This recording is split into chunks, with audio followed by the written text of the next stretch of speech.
Para los que no hayáis asistido a otro tipo de charlas o no me conozcáis, yo soy Susana Noval, soy la coordinadora de la Fundación.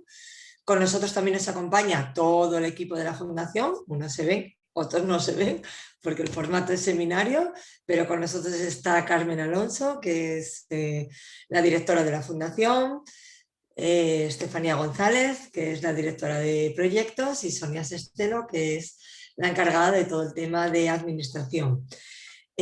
Cuando apagamos cámara y veis MBA, More Empower in Your Hands, es que tenemos una colaboración con la empresa MBA, que es la que permite tener esta plataforma para poder organizar este tipo de seminarios. MBA es una empresa nacional y multinacional, ¿no?, que se dedica a, bueno, tiene todo el tema de ortopedia, de fijadores, de material quirúrgico, de material clínico, médico, y realmente son unos grandes colaboradores de la Fundación y nos apoyan en muchos proyectos y este es uno de ellos, ¿no? Entonces, cuando veis que a lo mejor se cierra la cámara y aparece MBA es porque realmente MBA colabora y es partícipe para poder llevar a cabo este tipo de seminarios porque todo suma, ¿no?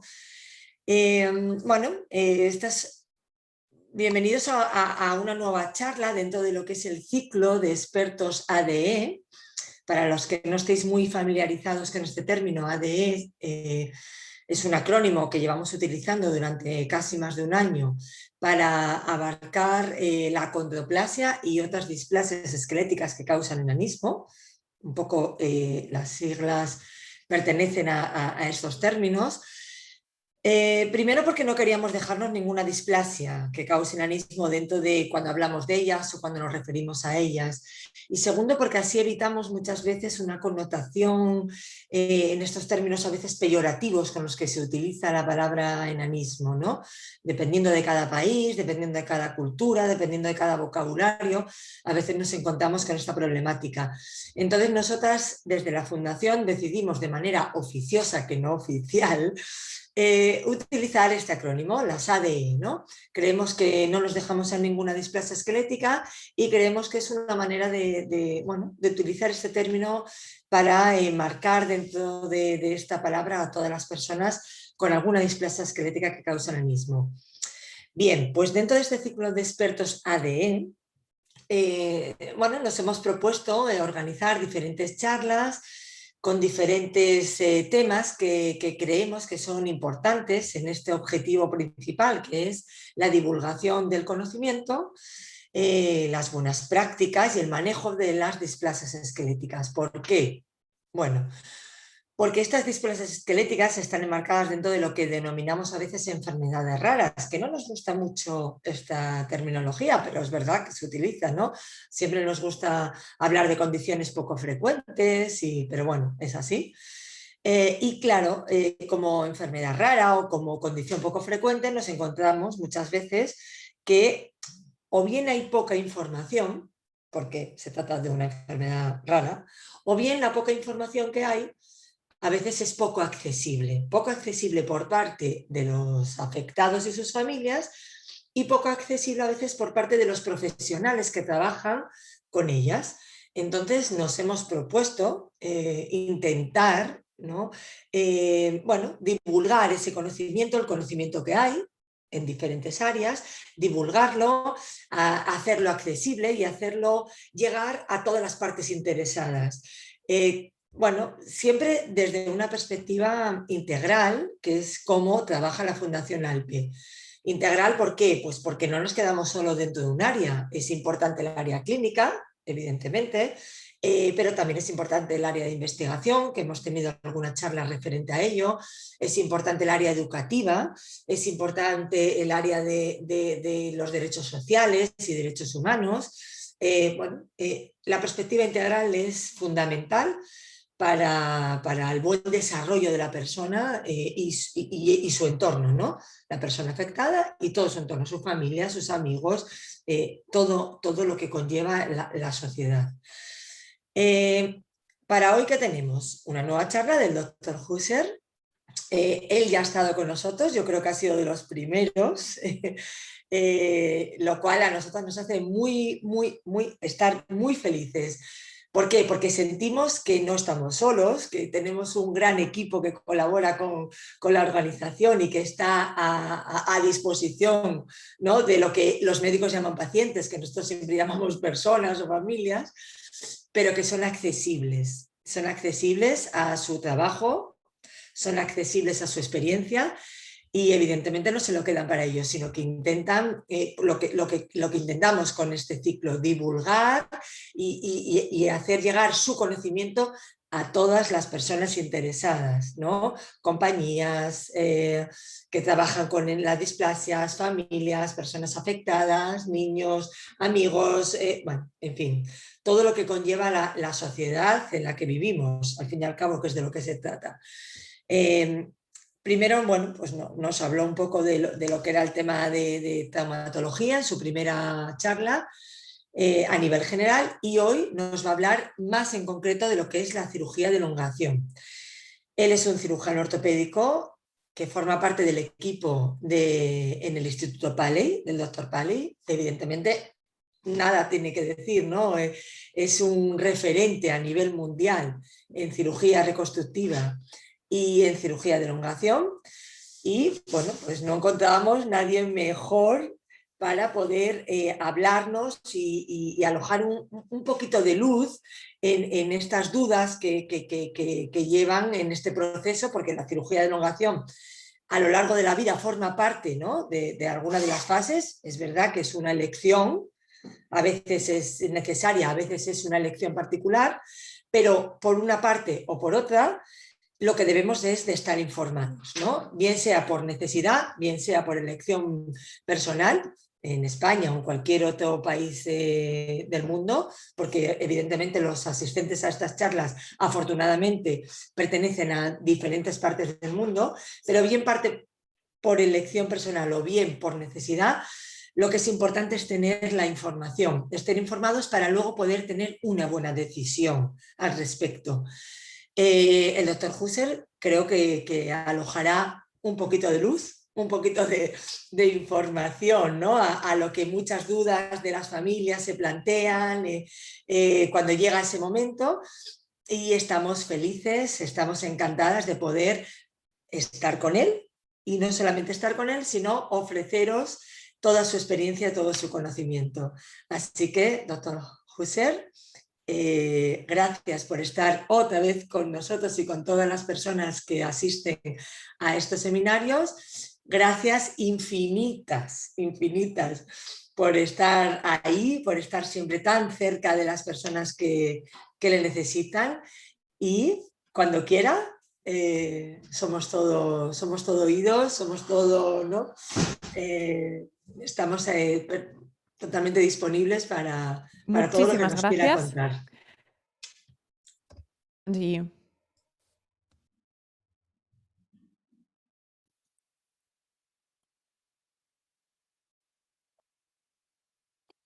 Muchísimas gracias de nuevo a la Fundación Alpe por haberme invitado. Lo disfruté mucho la última vez, también el debate. Yo creo que cuando decía Susana que la elongación es una opción personal, yo creo que es la mejor manera de resumir de lo que voy a hablar. No tengo conflictos de interés, pero sí, e insisto, la elongación es una opción personal. Tenemos muchos niños aquí en la PAELIC y tienen que participar en la toma de decisiones. Todos los pacientes tienen que planteárselo y pensar, ¿esto es lo que me interesa, lo que me conviene? Nadie más tendría que imponértelo o decidirlo por ti. Y tampoco nadie debería decirte que no hagas la elongación. Tiene que decidirlo el paciente siempre. Me pidieron que recordase a todo el mundo, sobre todo a los pacientes con acondroplasia, que es importante, antes de someterse a cualquier cirugía de elongación, de corrección de deformidades, que se explore bien la columna. En este paciente tenemos segmentos cifóticos, aquí los vemos, hay cifosis, y acabó con una artrodesis, una fusión, lo cual también es un tema controvertido, porque ahora la pregunta es, ¿qué hacemos? ¿Descompresión? ¿Artrodesis? No soy yo quien debo responder. Nosotros, en este caso, hemos visto la artrodesis porque algunos tienen que hacer la descompresión y luego al final necesitan igualmente la artrodesis. Pero con la artrodesis hay rigidez en la columna, por lo que son aspectos importantes del tratamiento que tenemos que conocer. Pero el tema de hoy va a centrarse en que antes de la elongación necesitamos que se haga una exploración por si hay estenosis de canal, porque ha habido casos en el pasado en pacientes que se someten a elongación y de repente no pueden levantar el pie. Y esto se debe en realidad a la estenosis de canal, a la estenosis lumbar. ¿Para qué altura, para qué estatura está hecho el mundo? Esta es una pregunta que hay que plantearse cuando hablamos de elongación. Pues hablamos a lo mejor de los interruptores o de las manillas o de los lavabos en los baños o también la altura de los asientos en el retrete, los asientos o el retrete en sí. 42 pulgadas eran como 100 centímetros más o menos, un metro, un poquito más de metro. Y esto es importante, ¿por qué? Porque a veces si no llegas a la manilla, si no llegas al lavabo para lavarte las manos después de ir al baño o no puedes cambiar la temperatura en el termostato o cambiar la luz, pues ahí es donde yo empiezo a pensar que quizás la estatura sean los 144 centímetros. No es un estudio en sí, simplemente de lo que he hablado con los compañeros. Esos 4 pies 9 pulgadas, esos son 144 centímetros. A mano derecha, en pantalla, aparece también la estatura promedio en España, ya que ALPE es una fundación con sede en España. Y en la parte inferior izquierda tenemos los datos más actualizados, gente nacida en el 66. Tenemos varones a la derecha, mujeres a la izquierda. Incluso vemos aquí 144 para mujeres, sería el 2% inferior de la población española. Y si vemos para varones, esto es todavía una proporción aún más baja. No creo que los pacientes con acondroplasia se sometan a elongación por cuestiones estéticas. Yo creo que la elongación, los pacientes que eligen la elongación, es algo funcional, es un motivo funcional porque quieren tener una vida más óptima como miembros de la sociedad y en su entorno. Pero no creo que nadie necesite la elongación per se, es una opción personal. Pero ¿en qué consiste la elongación ósea? Aquí tenemos un ejemplo de fijador externo. Esto va por fuera del cuerpo. Hemos realizado unas pequeñas incisiones para cada uno de estos clavos, se insertan, y luego una pequeña incisión también para cortar el hueso. Como se puede ver, vamos avanzando. Básicamente esto se hace cada 2 semanas. Revisamos al paciente y elongamos el hueso. Vemos cómo va creciendo nuevo hueso hasta conseguir la altura, la estatura deseada, en este caso 6 centímetros. No siempre fue así. Aquí tenemos a uno de los primeros cirujanos que puso en marcha la elongación hace más de 120 años, con lo que a comienzos del siglo XX. Lo que hacían era cortar el hueso y estirarlo todo de una vez. Se estiraba el hueso 2 centímetros y después se enyesaba rápidamente. Al final no es que tuvieran mucho éxito, resulta que no tuvieron mucho éxito, así que fuimos mejorando con Italia, Alemania, a través de siempre dispositivos externos y luego finalmente en Siberia con Gavril Ilizarov, que diseñó el fijador circular y que llevó a la elongación al nivel en que se encuentra hoy por hoy, aunque ha habido muchas mejorías desde los años 50 y 60 con los dispositivos que tenemos ahora con marcos circulares, los que podemos diseñar con ordenador, seguimos también con los marcos monolaterales y luego también los dispositivos internos como estos clavos. Aquí tenemos a un paciente acondroplásico. Y voy a hablar hoy de cómo hago la exploración de estos pacientes, la evaluación y qué me planteo a la hora de tratarlos y qué podemos utilizar, qué dispositivos utilizamos nosotros. Es un paciente que llega y quería la elongación de las extremidades. Podemos ver que ya ha tenido la artrodesis de columna porque presentaba problemas de estenosis de canal, lo cual le causaba debilidad en las piernas y no queremos arriesgarnos con los casos de elongación. Lo primero que hacemos es medir los huesos. ¿Puede alojar un clavo este hueso? En cuanto a nuestras preferencias, utilizamos clavos, es decir, dispositivos internos.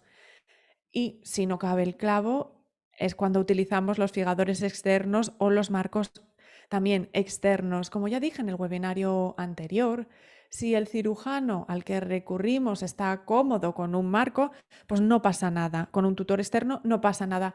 No creo que sea uno mejor que el otro. Lo que queremos es una elongación segura y por lo tanto para nosotros es mejor usar un clavo que un tutor externo, pues fantástico, pero al revés también funciona. Si están más cómodos con un tutor externo, lo importante en cualquier caso es conseguir esos objetivos de elongación que nos hemos marcado. Estos huesos eran demasiado pequeños como para alojar los clavos y además podemos ver que tiene deformidad en las extremidades y en este caso los tutores externos ayudan mucho a corregir la deformidad y con la elongación al mismo tiempo. Vemos que esta línea no pasa por el centro de la rodilla. Por eso decidimos elegir o utilizar los fijadores externos para la elongación. Es cierto también que en función de la edad del paciente lo que hacemos es colocar todo al mismo tiempo o a veces lo que hacemos es escalarlo varias semanas. Lo que ponemos primero, por ejemplo, la tibia y después tratamos fémures a las 2 semanas. Esto va a depender de nuevo de la edad del paciente. Si utilizamos clavo, entonces lo vamos a espaciar porque es mucho para que lo soporte el cuerpo. Las cirugías no debemos abordarlas a la ligera. Son seguras, las intervenciones son seguras, pero puede haber complicaciones con las intervenciones quirúrgicas, por eso queremos garantizar que el paciente tenga una cirugía lo más segura posible. Una vez hemos acabado, como vemos, empezamos con unos 331 milímetros más o menos y llegamos más o menos a los 436, lo cual sería unos 10 centímetros de elongación y me atrevería a decir la longitud que solemos dar. Tenemos la tibia y tenemos también el fémur tratados. Y esto aparece también aquí, como con el tutor externo podemos conseguir que el eje pase por el centro de la rodilla, es decir, que pudimos corregir esta deformidad porque tenía las piernas en X y lo corregimos gracias a el tutor externo. A futuro, si quisiese otra elongación, no recomendamos el clavo. Le recomendamos el clavo, perdón, salvo que nos pida el tutor, el paciente, pero por lo general el clavo se tolera un poco mejor en los pacientes acondroplásicos. En cuanto al siguiente paciente, aquí tenemos las radiografías preoperatorias. A este paciente esperó un poquito antes de las intervenciones, así que creció un poquito, con lo cual ya puedo alojar los clavos. Estos son los clavos.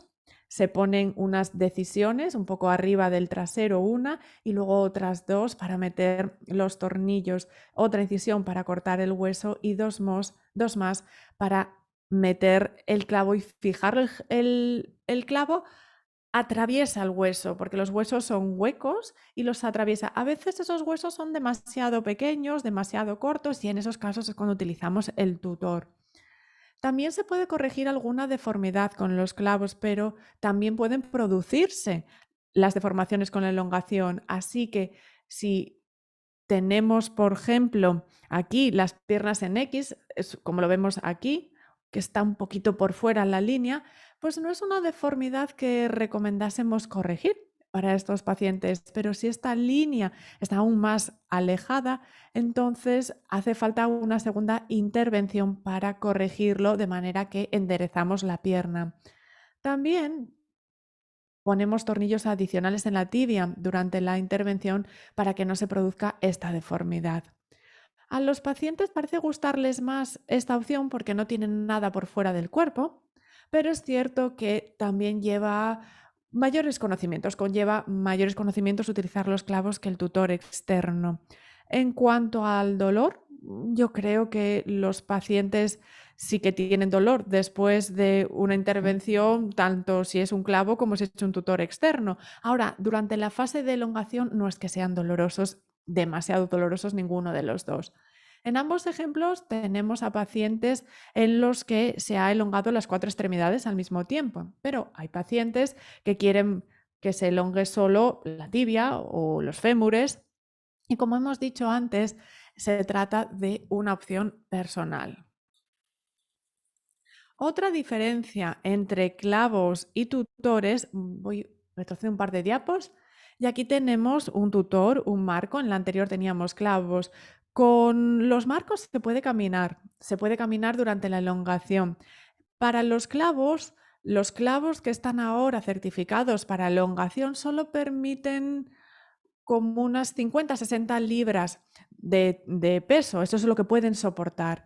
Y cuando se hace la elongación de las cuatro extremidades hay que usar el clavo más pequeño posible. Por eso, cuando se hace la elongación de las 4 extremidades, muchos de estos pacientes utilizan una silla de ruedas para desplazarse. Pero con los marcos se puede usar andadores y muletas. Por lo general son 5 centímetros de fémur y 7 en las tibias para los clavos. La elongación suele ser 3/4 de milímetro por día en fémur y medio milímetro por día en tibia. No obstante, podemos llegar a 1 milímetro al día en cualquiera de estos huesos en función de lo bueno que sea ese hueso con el que estamos trabajando. Para este paciente lo hemos ralentizado porque la calidad ósea no parece muy buena, no está soldando muy bien. Sin embargo, en el caso del marco o del tutor, vemos cómo se está formando el hueso, vemos esta osteogénesis, está creciendo bien y esto es perfecto, es un hueso perfecto, un crecimiento perfecto donde decimos, pues seguimos a 5,7 o subimos hasta 1 milímetro. Ya sé que esta es mucha información, muchas cifras, no lo tienen que recordar. Pueden hacerme preguntas después cuando haya acabado. Y aquí tenemos radiografías para mostrar cómo se suelda el hueso, cómo está después de la elongación. Cuando terminamos, pasamos al proceso de consolidación, de que suelda el hueso, que por lo general son unos 30 días por centímetro, más o menos, de elongación, con lo que si son 5 centímetros de elongación, pues hasta 100 y pico días se puede tardar en conseguir finalmente que suelde, que se cierre el hueso. Otro hueso que solemos elongar, y yo creo que sería una de las operaciones más funcionales con la elongación, es el del húmero. Y de nuevo, se puede utilizar un fijador externo, un marco externo o un clavo. Va a depender de cómo esté el interior del hueso. Aquí sí que hacemos una elongación mayor, 10-12 centímetros por lo general, por elongación con el marco. Con el clavo será solo unos 5, como mucho 8. Por lo general el promedio es de 5 para este hueso. Yo creo que la elongación de los brazos es muy beneficiosa porque te ayuda a encargarte de ti mismo, de tu higiene, alcanzar y llegar a las cosas. Yo creo que esta es una de las operaciones más funcionales que hacemos porque ayuda mucho esta elongación con la vida diaria. Pero la elongación tiene sus complicaciones, no lo olvidemos. Y en el pasado yo creo que sí que se granjeó una mala reputación, la elongación por eso. Vemos radiografías y en las radiografías hay huesos, pero no vemos ni los músculos, ni los vasos sanguíneos, ni los nervios. Todas estas son estructuras importantes que te permiten mover y hacer lo que quieres hacer con tu vida. Pero también estamos haciendo la elongación de estas estructuras, aunque no las veamos en la radiografía. A veces tenemos rigidez muscular o de los nervios y esto se presenta en forma de dolor.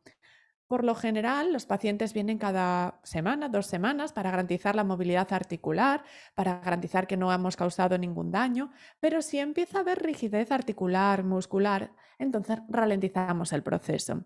Así que aunque he dicho que la elongación son 3/4 milímetro al día, a veces esto cambia y se debe a que cada paciente es diferente. Hay otras complicaciones que se pueden presentar, como deformidad ósea en las extremidades. Por lo general, en pacientes con acondroplasia, vemos que suelda el hueso demasiado rápido, sobre todo en los niños, sobre todo en el peroné, que es el hueso más corto de los que tratamos. A veces también vemos que se retrasa que el hueso se suelde. También hay fracturas por el tamaño del clavo que utilizamos para controlar el hueso y también la rigidez articular, que es cuando hay también rigidez muscular. Cuando se rigidizan, cuando se ponen rígidos esos músculos, el problema es que puedes subluxar o dislocar las articulaciones, lo cual es un verdadero desastre y es algo que yo creo que es lo más grave. Cuando impedimos una elongación o cuando aconsejamos que no se haga es por esto, porque muchas veces los pacientes dicen 5 centímetros, necesito 5 centímetros y están en 4,5 centímetros, o sea que quedan ahí hechos 5 y tienes la regla delante y dices, mira, es que son 5 milímetros y es esto. Y lo pueden mirar ustedes con una regla, pero nunca ponemos en peligro las articulaciones de los pacientes por ello, porque la calidad de vida... La calidad de vida del paciente se reducirá muchísimo si tenemos estos problemas articulares. Por eso es importante, cuando se plantea uno una elongación, hay que contar con alguien que tenga experiencia y sepa lo que hace. También damos mucha fisioterapia en el PAILI para las elongaciones. No hablo por todos los cirujanos, pero por lo menos nosotros, cuando tenemos estos pacientes, se quedan en Florida durante toda la elongación. Porque si pasa cualquier cosa, si pierden movilidad, si tienen un problema con algún nervio, lo que queremos es garantizar que nos encargamos de ese problema puntualmente para que no haya complicaciones a largo plazo en ninguno de los casos. Por eso hacemos 5 o 6 veces a semana esta fisioterapia, varias horas al día, 1 o 2 horas al día. Sí que vamos cambiando los casos, hay casos en los que no hay fisioterapia, pero siempre con un programa de ejercicio en casa muy intenso, lo cual va muy bien si estamos tratando solo un hueso, no si estamos tratando 4. Además, esto se me olvidó decirlo antes, si tratamos ambos huesos en la pierna, recomendamos hacer la descompresión de los nervios, como una liberación del túnel carpiano que se hace en la muñeca, pues se recomienda con un nervio de la rodilla que ayuda a subir y bajar el pie, porque esto puede quedar rígido y intentamos evitarlo. Y este es uno de los motivos por los que llevamos al paciente de nuevo a quirófano para hacer esa liberación del nervio si se produce más adelante.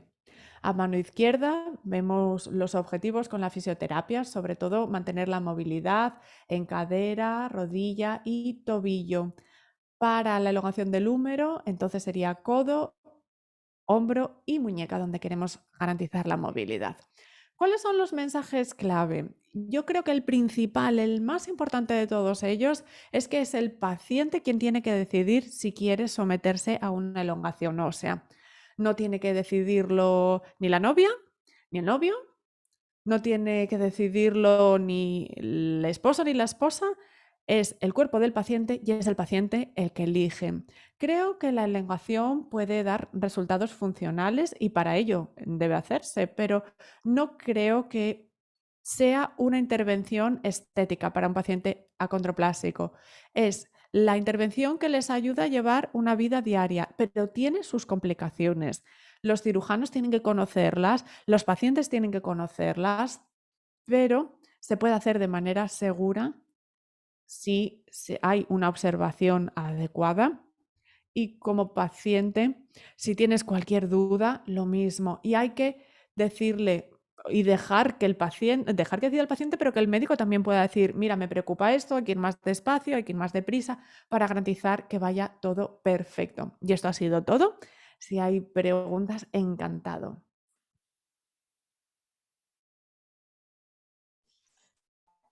Bueno, muchas gracias, doctor Husser, como siempre, y es verdad que siempre nos gusta recalcar la importancia del lenguaje, ¿no? El lenguaje que sea siempre accesible a las personas que atienden a las charlas, ¿no? Porque Realmente hay doctores que yo he visto en el panel de participantes.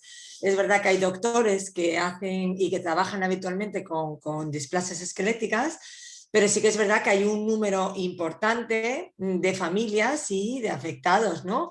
Y entonces siempre somos bueno, siempre le damos mucha importancia a que el lenguaje de la charla sea accesible y que sea comprensible por todo el público que atiende la charla.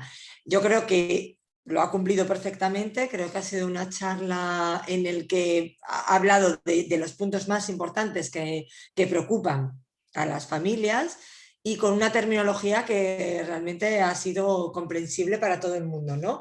Aún así, hay preguntas, hay dudas, entonces, bueno, me parece que siempre es un momento estupendo de intercambio de información y yo creo que siempre eso nos da, ¿no? Un punto extra a las charlas porque yo creo que realmente ampliamos la información de lo que es la propia charla, ¿no? Principal pregunta, ¿no?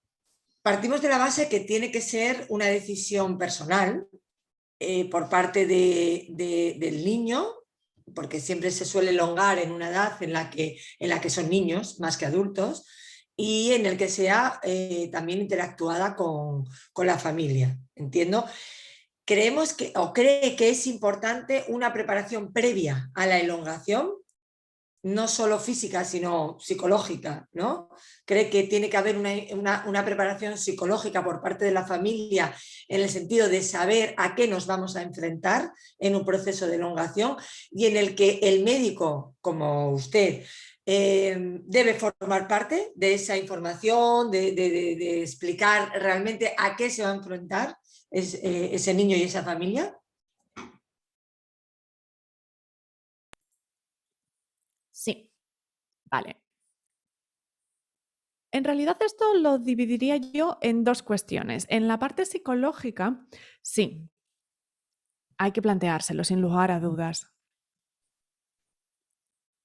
Y el cirujano tiene la responsabilidad de dejar claro qué cabe esperar a lo largo de la elongación. Esto sería normal, esto no. Explicar, por ejemplo, cómo responde el cuerpo a la elongación. En la mayoría de los casos con la elongación, si se hace con suavidad, y con suavidad me refiero a esos milímetros de los que hemos hablado, vamos a decir 1 milímetro al día, ¿no? Lo simplificamos con 1 milímetro al día. Yo creo que sería terriblemente rápido, por cierto, pero bueno, se puede hacer con 4 sesiones o incluso hasta 8 sesiones al día y cada vez haces una elongación de 1/4 de 1 milímetro o 1/8 de 1 milímetro incluso. Y al hacerlo así, el cirujano se asegura de que el tejido responde bien y que no hay dolor. El dolor, ¿cómo lo entiendo yo en los casos de elongación? Me pone muy nervioso. Me pone muy nervioso, por eso preparo a los pacientes para que sepan qué van a sentir. Otra parte, y lo mencioné de pasada, sería la fijación, también con un número, no sé, 5 milímetros, 7 milímetros, es que necesito, estoy ahí empeñado. Nosotros decimos 1 centímetro de cada vez con 1 milímetro de cada vez. Así lo definimos. Y si como cirujanos pensamos que no es seguro para el paciente, se lo hacemos saber. En cuanto a la parte psicológica, que sería ¿por qué te haces la elongación? ¿No? Esa es la primera pregunta, ¿por qué te haces la elongación? Yo creo que ahí es muy importante, a ver cómo lo digo, no, yo creo que es funcional, por supuesto, pero también hacemos elongaciones por motivos estéticos en este instituto. Yo no los hago, ¿eh? Yo solo hago en pacientes con displasia ósea, pero es importante plantearse por qué lo queremos hacer y garantizar que sabemos, pues me va a ayudar con mi vida diaria o incluso aunque haya cuestiones de autoestima, tampoco pasa nada, también me parece bien. ¿He respondido a la pregunta? Entiendo que sí, o espero que sí. Hay más preguntas sobre la edad idónea o adecuada para empezar este proceso de elongación. ¿Tiene usted una edad referencia o como referencia para poder hacer este proceso de elongación?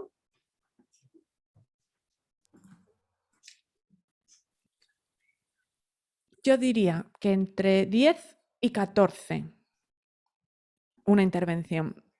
Yo creo que los adolescentes, la pubertad, pueden hacer que sea un poco más difícil esos años pasar por una cirugía, pero también sabemos que con menos de 18 o 20 años es más fácil la elongación, entre los jóvenes es más fácil. En cualquiera de los casos, hacerlo antes de que vayan a la universidad, esa sería la edad ideal, antes de que se vayan a la universidad.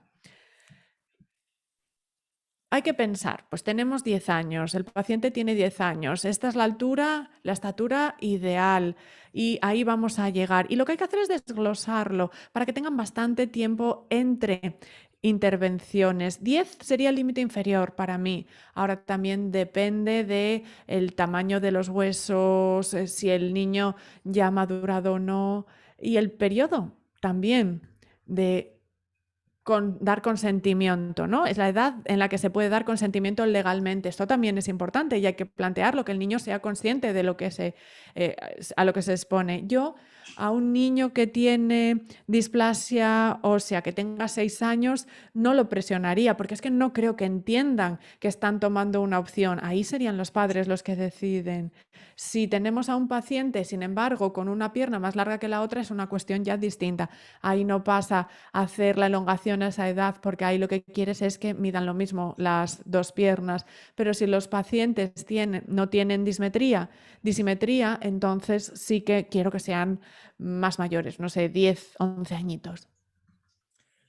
Sí, bueno, va un poco en la línea de lo que hablábamos al principio de la charla, ¿no? O sea, tanto que es un proceso de elección personal, la elongación, sí que creemos que tiene que haber una edad en la que ellos, los niños o las niñas, sean capaces de entender, ¿no?, a qué se van a someter y tener cierta madurez para prepararse y para comprender a lo que se enfrentan, ¿no? Entonces yo creo que ya no es solo un tema físico, ¿no?, de óseo, por decirlo de alguna manera, sino que también influye un tema madurativo, ¿no?, a nivel emocional y personal, ¿no?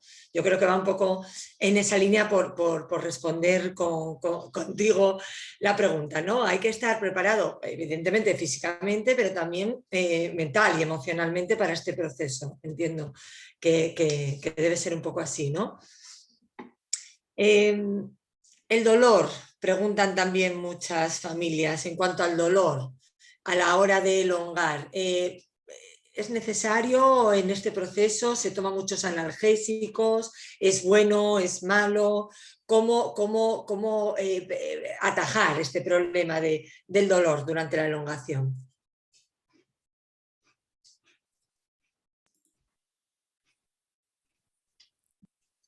En cuanto a opioides, narcóticos, oxicodona o lo que hemos escuchado en las noticias, por lo menos en los Estados Unidos, que hay una epidemia de narcóticos, de opioides, no sé cómo está la situación en otros lugares del mundo, pero ese tipo de analgésicos tan fuertes, 10, 15 días como mucho. Y solo se necesita para la intervención inicial porque cortamos la piel y rompemos el hueso, pero después, durante la elongación en sí, no debería haber dolor. La rigidez muscular sí que puede causar dolor. La rigidez nerviosa también. Si encontramos algo de esto, si detectamos ese tipo de dolor, yo por lo menos lo que hago es ralentizar la elongación, que el cuerpo coja el ritmo con lo que le estamos haciendo. En términos generales, el fémur crece unos, vamos a decir, por decir un número, como 14 milímetros al año, más o menos. Si hacemos la elongación de 15 milímetros en 3 meses del fémur, entonces tenemos una elongación que equivale al crecimiento de 3 años en 3 meses. Y es una locura que el cuerpo se someta a eso, pero el cuerpo lo tolera si se hace bien. La elongación no debería ser dolorosa. Otra cosa, cuando hablamos del dolor con fijadores externos, por ejemplo el marco circular, el tutor externo, es que puede haber infección de los clavos y ahí se trata con antibiótico y a veces los llevo a quirófano, saco el alambre, el cable o la aguja, vamos, para que no se infecta, pero si no es necesaria esa pieza en concreto, lo saco y ya está, y se puede seguir haciendo la elongación sin que esto afecte. Y ahí a lo mejor pues también nos deshacemos de parte del dolor en esa experiencia. El dolor no tiene que estar presente en la elongación. De hecho, me atrevería a decir que el dolor no está en la elongación, porque la elongación es, bueno, un proceso largo, sí que puede haber cierto dolor, porque, hombre, cortamos la piel y rompemos el hueso, pues tiene sentido que haya dolor, pero a las 2 semanas ya no debería haber mucho dolor. Bien. También están muy preocupados por el tema del patrón de la marcha. Se puede ver a veces que los niños que pasan por un proceso de elongación les cambia el patrón de la marcha, no caminan tan rígidos, no caminan tan derechos como antes de elongarse. ¿Qué se puede hacer previo, durante, después de ese proceso de elongación para que ese patrón de la marcha y esa manera de caminar y de moverse no varíe, no cambie? Muy buena pregunta. Cuando exploramos al paciente hay que tener en cuenta varias cosas. Gracias por este tema, por cierto, porque esto no lo mencioné, pero en la primera visita hacemos una exploración completa. Vemos si hay rigidez muscular, vemos si pueden extender la cadera por completo, es decir, si pueden estar rectos cuando están de pie, a ver si hay alguna rigidez, ver cuál es el arco de movimiento. Con la elongación también alargamos los músculos, por lo tanto hay que saber si estás tirando demasiado del músculo o demasiado rápido, entonces hay que parar o ralentizar como poco. Por eso también damos fisioterapia, incluso fisioterapia después de la elongación para recuperar la marcha. Independientemente de la enfermedad, sea displasia ósea o un problema de disimetría de las piernas, con la elongación el cuerpo tiene que acostumbrarse. Si llevas toda tu vida con unas piernas que miden X y luego las alargas, los huesos, los músculos, los nervios cambia todo. Así que necesitamos esa fisioterapia durante un tiempo para reeducar al cuerpo.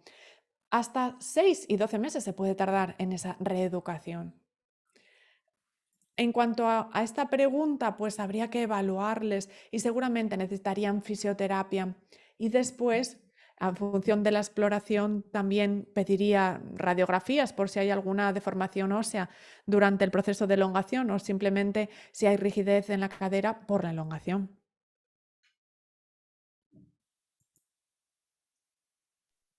Tengo una pregunta aquí más técnica en la que el término se lo voy a decir en inglés por si acaso no hay una traducción exacta, ¿no?, al español, ¿no? Bueno, es de un doctor, nosotros lo conocemos, es un experto en displasias esqueléticas aquí en España, en Francia, bueno, en Europa, ¿no? Trabaja también muy cercano a la fundación y pregunta que qué piensa sobre el alargamiento con Fitbone Nail. Fitbone Nail. No sé exactamente la traducción al inglés, por eso lo digo en español, en inglés exactamente la expresión.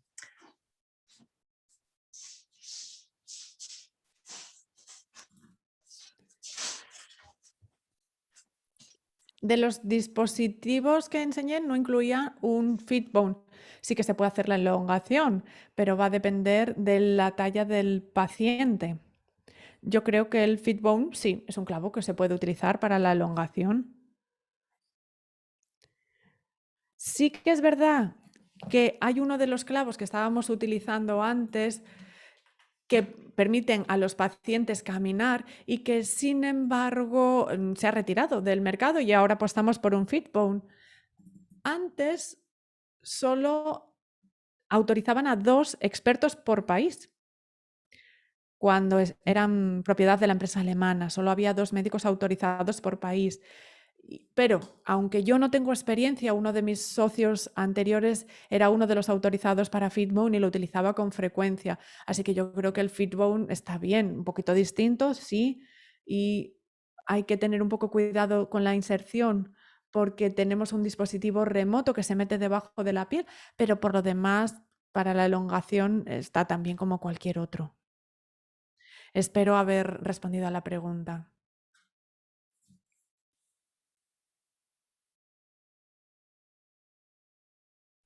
Sí, seguro que sí, doctor Husser. De todas formas, saben que cualquier duda que vayan teniendo, porque procesar la información a veces requiere de un tiempo, cualquier duda que vayan teniendo todos los asistentes al seminario pueden dejárnosla en nuestro correo de la Fundación ALPE, y nosotras se la hacemos llegar.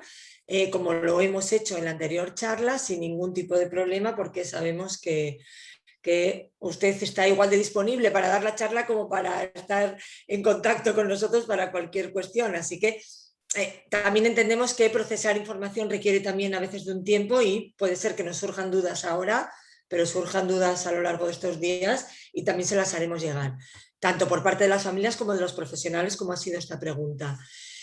Preguntan también por el pie equino, evitar el equino de pie durante el posoperatorio. Es verdad que es un tema que también nos preocupa en la Fundación.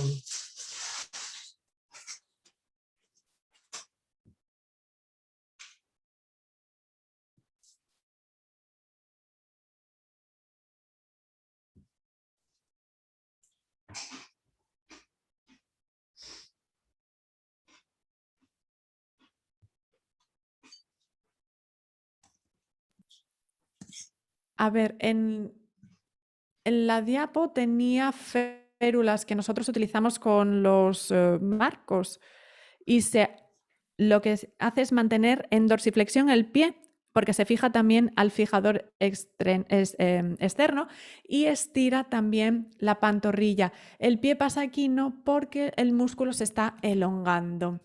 Si tenemos un clavo tibial, entonces a veces se pide que utilicen botas CAM, que es una bota que sujeta hacia arriba el pie en neutro, con lo cual no se atasca al bajar. Para evitar eso, yo recomendaría fisioterapia para estirar el gemelo como unas 3 veces al día, el paciente en casa, y luego también trabajar el tibial interior o cualquier otro músculo que ayude a que no se nos baje el pie.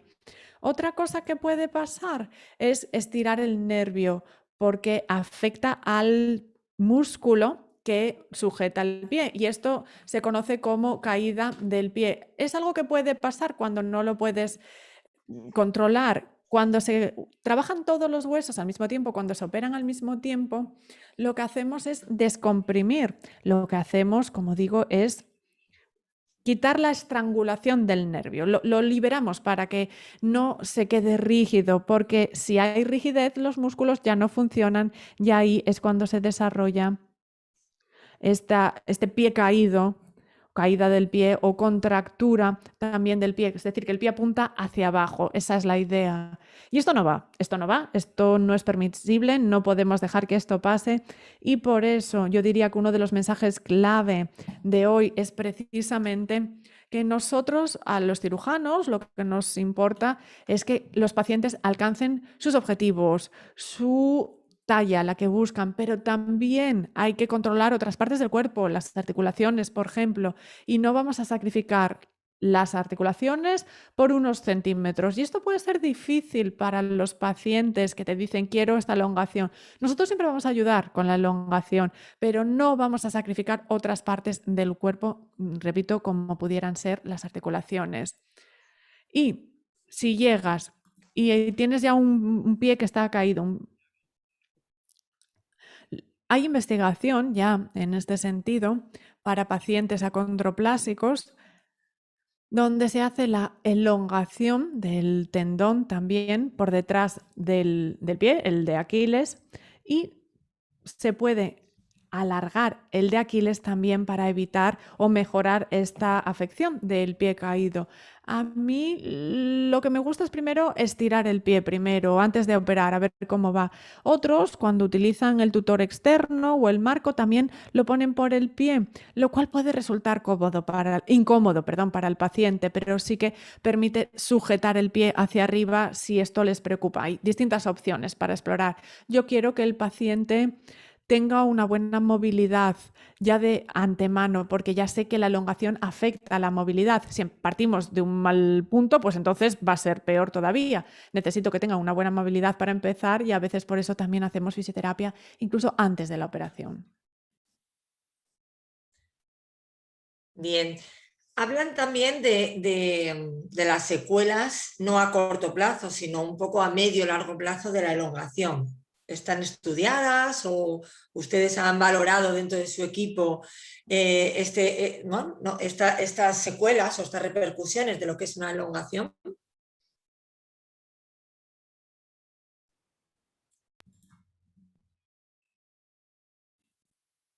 Pues muy buena pregunta. ¿Qué pasa con las articulaciones? Yo creo que esa es la pregunta.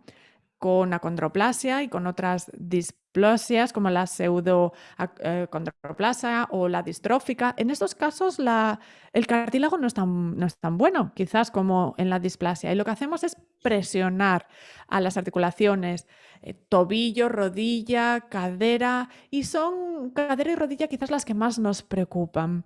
Pues no conozco ningún estudio que examine la evolución natural de pacientes acondroplásicos y pacientes acondroplásicos con elongación. ¿Hay diferencia, por ejemplo, cuando parece que se desgastan las articulaciones? Sí creo que aplicamos fuerza en la cadera, en las rodillas, en estas articulaciones. Y esto no es natural, no lo es porque estás estirando los músculos y los músculos cuando tiras se encogen y lo que hacemos es presionar tanto la articulación de la cadera como de las rodillas. Por lo que esto es algo que tenemos que plantearnos. No hay ninguna evidencia, no obstante, que apoye una u otra cosa, pero sí que me parece que es algo que podría preocuparnos. Hablan también de lo que es la infección de lo que es el hueso, ¿no? Hablan de que al haberse infectado las heridas, sobre todo las heridas, durante la elongación, por las fijaciones externas, entiendo, puede pasar que con el tiempo los que se han alargado tengan problemas de infección de hueso al haber tenido esas heridas infectadas por la fijación.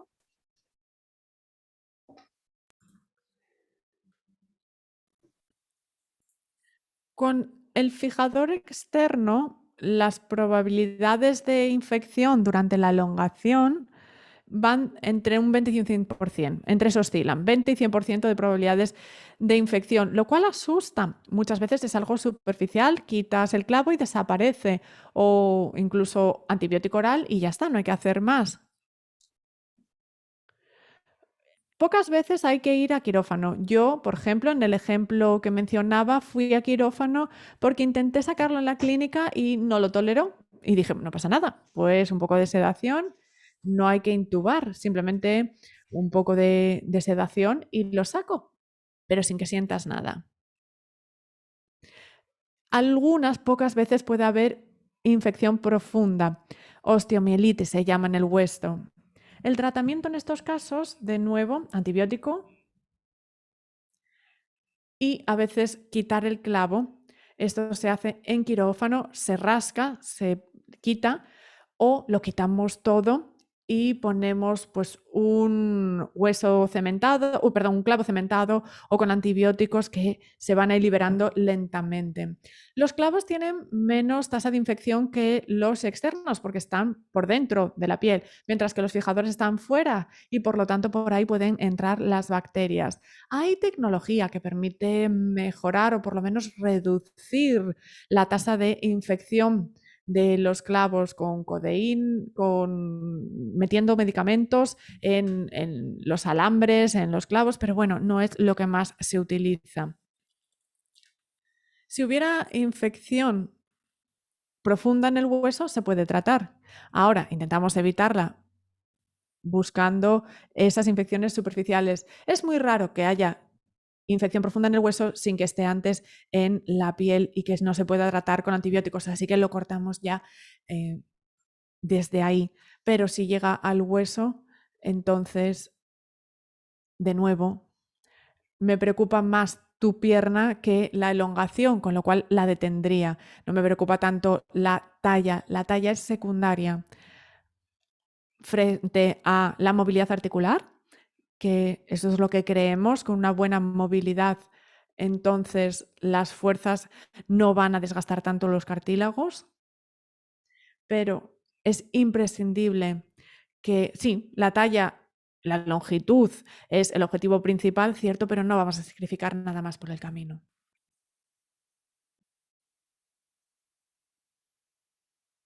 ¿Está silenciada, Susana? Que estaba silenciada, perdón.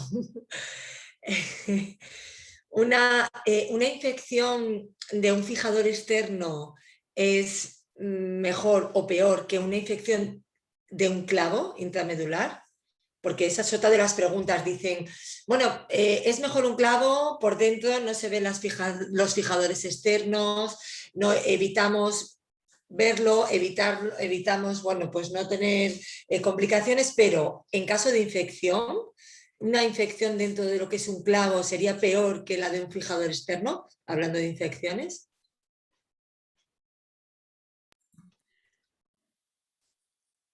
Los fijadores externos se meten con clavos en el cuerpo y los clavos están dentro del hueso y no se ven para nada por fuera. Yo diría que una infección superficial de la piel no va a ser tan complicada como una que esté dentro del hueso, por lo que si hubiera una infección y la infección, pues siempre es un riesgo con cualquier intervención quirúrgica, intentamos minimizarlo. No suele aparecer, pero puede haber infección en la piel y se trata con antibióticos. Pero si hay infección en el hueso, entonces la cosa se complica y puede ser por un clavo o puede ser por un fijador externo, igualmente. Y esto lo analizamos, esto va a causar fiebre, dolor y es la manera que tenemos de reconocerlo. A veces en radiografías, cuando tienes los clavos aflojándose del fijador externo y puede tener que ver con que no se han metido bien o con una infección, decimos, bueno, pues hay que quitar este clavo, hay que quitarlo porque queremos acabar con la infección. Una vez quitas el cuerpo extraño, en este caso el clavo, es fácil, si lo pillas a tiempo, acabar con la infección. Porque necesitamos sangre para luchar contra las infecciones, anticuerpos, porque los anticuerpos están en la sangre, pero el metal no sangra. Y a las infecciones le encanta el metal, los objetos extraños, porque ahí el cuerpo no puede luchar. Así que una vez sacas el cuerpo extraño, ahí el cuerpo ya puede empezar a luchar con antibióticos y a veces, pues si fuera necesario, con reintervención. ¿Tienen un protocolo de limpieza de los fijadores en vuestro Instituto PALE y en vuestro equipo cuando pasan por ese proceso de elongación? ¿Tenéis un protocolo de con qué limpiarlo, de qué manera, cómo hacerlo? Ese tipo de fijadores, ya sean externos como los circulares en las tibias o, bueno, ¿tenéis algún tipo de protocolo a seguir? Sí, hay que darse una ducha al día y limpiar. Y por lo demás no hay que tocar el fijador. Así me dijeron que habría que hacerlo y así lo digo yo. Hay familias que utilizan otros productos muy efectivos, no tienen ningún tipo de infección. Y creo que es, a ver cómo era. Un pulverizador ruso o algo así. Fantástico porque funciona, pero bueno, al final es darse una ducha al día y si queda algo, pues limpiar con un bastoncillo. No sé, si hay costra, pues con un bastoncillo se le da, no hay que forzar nada, no hay que rascar, ni mucho menos. Hay gente que utilizan otros protocolos con agua oxigenada u otro tipo de líquido, pero no me parece que sea necesario y a veces incluso daña la piel. O sea, una ducha de toda la vida, agua y jabón diario y está fundamental. Funciona para muchas cosas, ¿eh? La ducha diaria. Aparte de los fijadores, evidentemente. Una mamá nos dice, o una familia nos dice, mira mis team, ¿puede ser? En el chat está. ¿Puede ser ese pulverizador al que usted se refiere? Exacto, justo ese, Miramistin. Ok. Pero sin De ninguna acuerdo. complicación más, ¿verdad?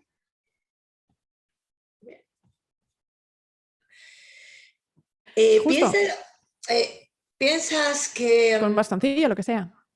piensas que es importante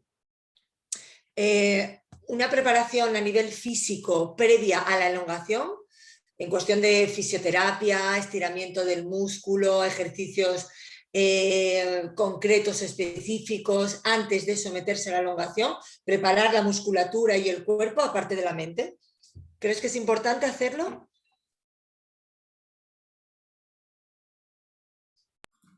Sí. En el otro webinario expliqué que hay que estar en forma. Siempre lo defiendo.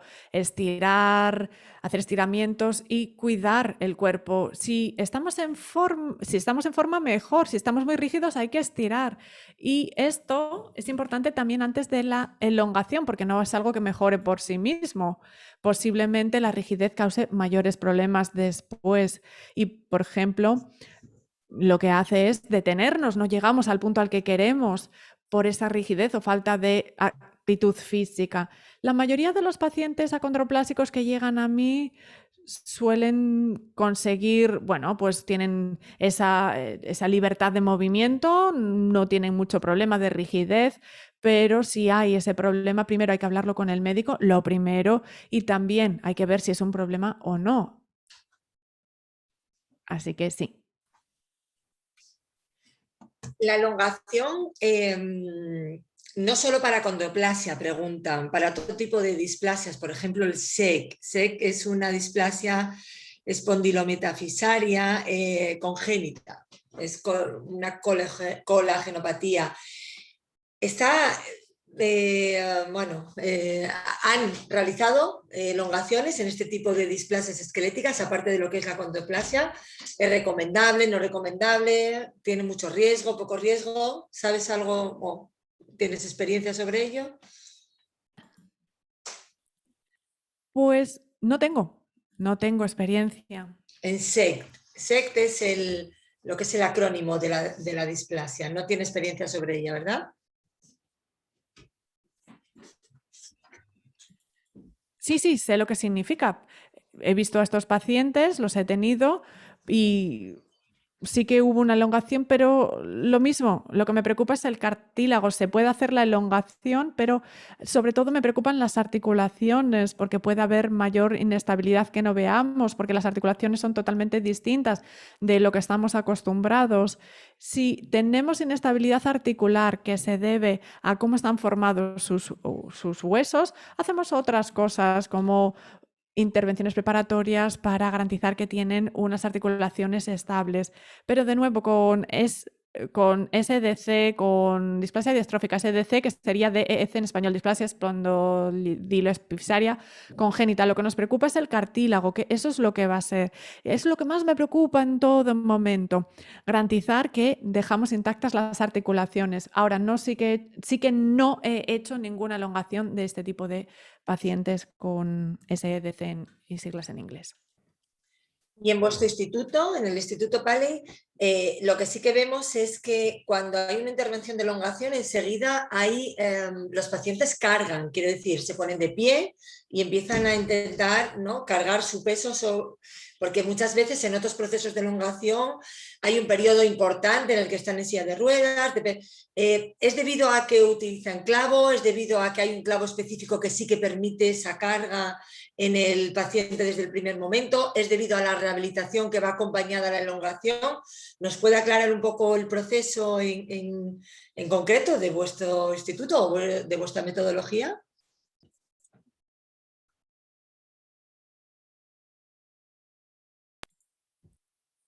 En el caso de los clavos, pues va a depender del tamaño del hueso y en función del tamaño del hueso elegimos el clavo. En cuanto a los tutores externos, son lo bastante robustos como para soportar carga. Va a ser 6 milímetros o 4,5 milímetros. Ese es el clavo que utilizamos para los fijadores externos, pero por lo general estos tres van bien para cargar, para el tamaño del paciente.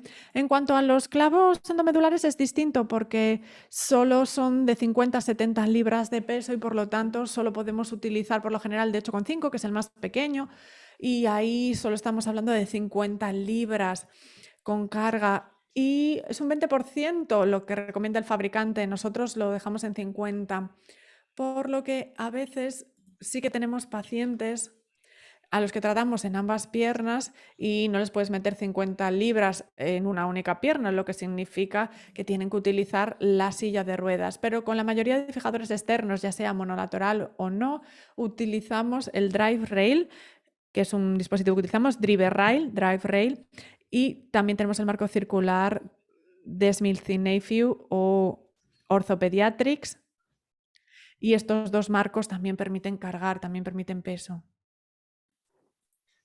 Y por aclarar un poco estas dudas que siempre llevan, ¿no?, a las familias que pasan por este proceso de elongación, en el momento en el que hay que corregir, ¿no?, que el hueso no está perfectamente alineado, recto, evidentemente el clavo ahí tiene menos funcionalidad, entendemos, ¿no? O sea, por ejemplo, las tibias siempre se acuden a fijadores circulares, o si hay fémures que no estén perfectamente rectos o alineados, tampoco a lo mejor es a veces posible, ¿no?, utilizar el clavo interno. ¿Es así? Bueno, por ir aclarando cuestiones. Sí, exacto. Lo cierto es que tengo unas ideas bastante claras. Se nos puede dar buenos resultados el tutor externo para realinear. El problema es que tienes varias cicatrices y hay que arrastrar los clavos, lo cual forma líneas en forma de cicatrices desde el principio hasta el fin, o sea, del punto de partida al final. Pero para corregir una deformidad podemos utilizar el tutor porque lo podemos fijar donde queremos, mientras que con el clavo endomedular necesitamos más planificación. Se nos da bastante bien los clavos para la deformidad y corregir también algunos huesos para la tibia, pues estamos viendo a ver si tenemos buenos resultados y podemos corregir también deformidad secundaria o no. Los clavos para corregir deformidad no los usamos también. Estoy hablando aquí como médicos o cirujanos traumatólogos, como con un marco o un tutor externo, porque con un tutor externo tenemos margen para la imperfección y por lo tanto depende del cirujano saber cuál es su capacidad para corregir la deformidad, ya sea con el clavo o con el clavo endomedular o con el fijador. A veces con los fijadores hay que reprogramarlos, no la intervención quirúrgica en sí, sino cambiar el programa informático para corregir la deformidad. Cuando hablamos del clavo endomedular, si no nos gusta hay que volver a quirófano y hacer pequeños ajustes para corregir. Pero se puede arreglar, ¿eh? No es el fin del mundo. Siempre se puede hacer algo, pero hay que volver a quirófano en uno de los casos y en otro caso, pues simplemente hay que hacer ciertos cambios en el sistema y un poquito más de tiempo. Vale. En cuanto a los brazos, que es verdad que siempre dan como menos complicaciones y es como mucho más fácil tanto la operación como el posoperatorio, pero siempre hay una pregunta en cuanto a la sensibilidad. A veces no hay pérdida de movilidad funcional, pero a veces hay pérdida de sensibilidad. ¿Qué se puede hacer ante eso? ¿Hay algún tipo de recuperación de esas complicaciones o recuperación de masa muscular? Porque también se ve que hay una pérdida de masa muscular con esta intervención.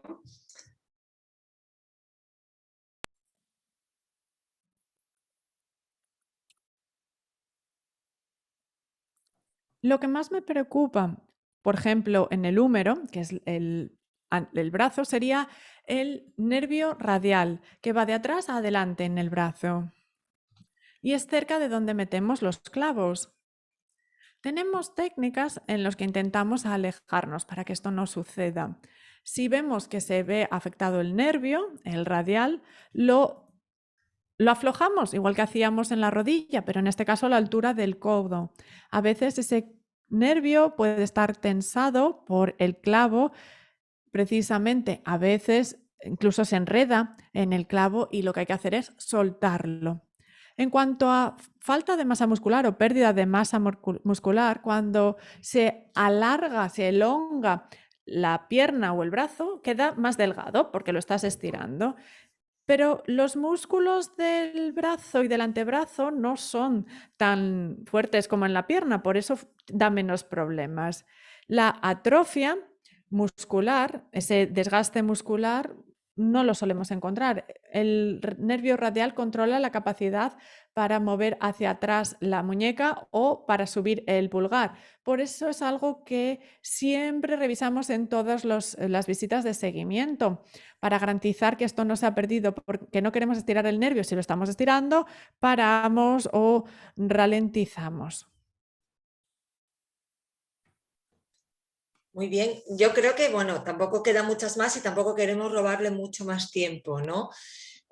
Yo, por formular así como la última, para no aprovecharme mucho de usted, hay a veces que preocupa el pie, quiere decir, el pie no crece y el pie no se alarga y se alarga la extremidad.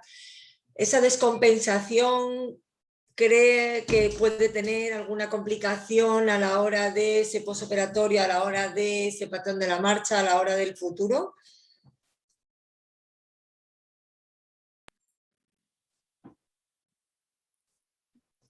Interesante, porque la gente, bueno, nos habla de elongar el pie, no es una buena operación, no, pero sí que está bien en cuanto al efecto.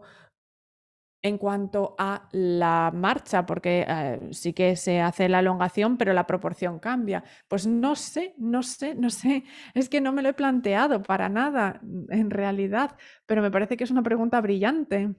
No he visto ningún problema con esto, no, o sea que, vamos, no creo que debiera preocuparnos, No, pero sí, no habría que sabemos, planteárselo. no sabemos si es un problema o no en cuestión. Nosotros vemos, bueno, usted sabe que en España hay un porcentaje elevado de niños y niñas con achondroplasia que pasan por procesos de elongación. Es verdad que es un país en el que está como bastante instaurado este proceso, ¿no?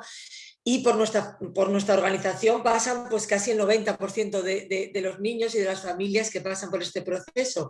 Y sí que es verdad que es una cuestión que nosotros nos planteamos muchas veces cuando llegan a nuestra organización, que tenemos una clínica multidisciplinar, que hacemos este tipo de valoraciones. Siempre nos cabe esta duda, ¿no? Cuando vemos que a veces hay un patrón de la marcha que no está bien, no sabemos muy bien si es un problema de la cadera, si es un problema de la espalda, si es un problema psicomotor de insertar otra vez este esquema corporal en tu cerebro, si es un problema de que el pie está descompensado con la elongación de la extremidad a la que sujeta. Bueno, creemos que siempre es una pregunta importante a hacer a los cirujanos que trabajáis en este ámbito para que, bueno, si tenéis la oportunidad de estudiarlo, de verlo, ¿no? de planteároslo, que si puede ser o no, si tiene algo que ver, si es una parte más aparte de otras, ¿no? Porque sí que creemos que puede ser importante a la hora de valorar muchas cosas, ¿no? O muchos factores.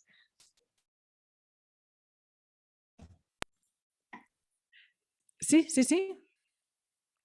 Si me planteo otras afecciones, mejor dicho, donde el pie es muy corto, no veo que haya problemas.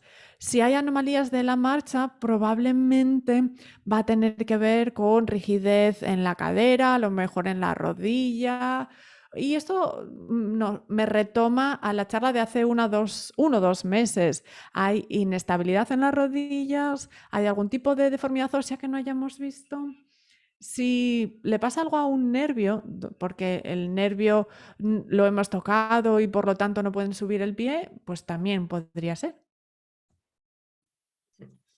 Pero, a ver, yo solo miro los problemas que puedo resolver, no los problemas a Bueno, los que no tengo solución.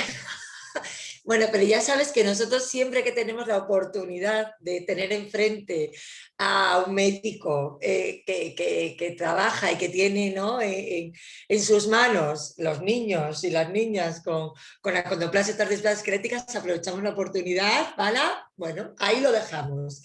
Dar que pensar, dar que reflexionar, porque eso siempre es importante, ¿no?, a todos los niveles. Sí, sí, que no paren esas preguntas, ¿eh? Es perfecto. Bueno, no queremos perder o hacerle perder más tiempo, ni robarle más tiempo, que ya es suficiente todo el tiempo que nos ha dedicado. Insisto, si hay algún tipo de cuestión que nos haya quedado, que le haya quedado a cualquiera de los asistentes a este seminario, nos lo pueden hacer llegar a través de nuestro correo y nosotros directamente pues le mandamos un email con todas estas preguntas que sabemos que, bueno, que siempre está encantado de poder contestárnosla. Yo creo que solamente queda una que yo creo que es más burocrático que otra cosa, ¿no? Que es en el caso de que quisieran ponerse en contacto con vuestro instituto, con vuestro centro, porque puede ser que en un futuro la niña pueda pasar por este periodo de elongación, ¿qué deben de hacer? Email, teléfono, contacto, no sé, alguna...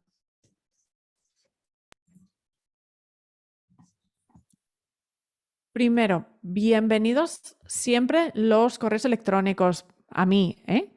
Y yo se lo paso al equipo de administración para que se pongan en contacto y organicen lo que haya que organizar. La COVID ha sido terrible para todo el mundo, pero sí que ha abierto la opción de tener webinarios y llamadas de Zoom y videoconferencias, y yo creo que ahora ya sabemos todos hacerlo.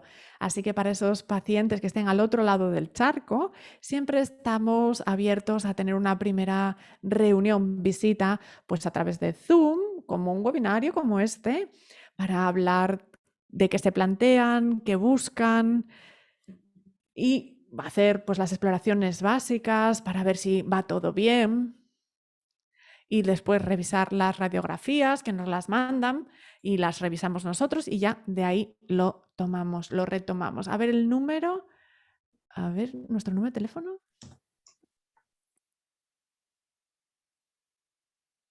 Estás todavía compartiendo pantalla, doctor.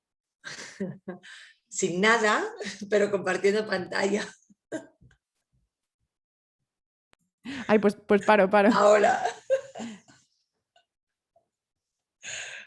Ya lo siento. No hay problema.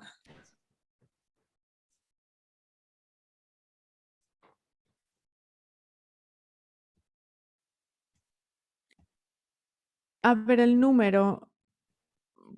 Primero, el correo me lo mandan y sin problema. Y el número de teléfono que tenemos es uno estadounidense, con lo cual tiene prefijo 1. Y luego el número es 561-844-25. ¿5? ¡Uy! No. ¡Ay! Bueno, Lo dije al revés. lo podemos apuntar en el chat. ¿Ve el chat en la pantalla?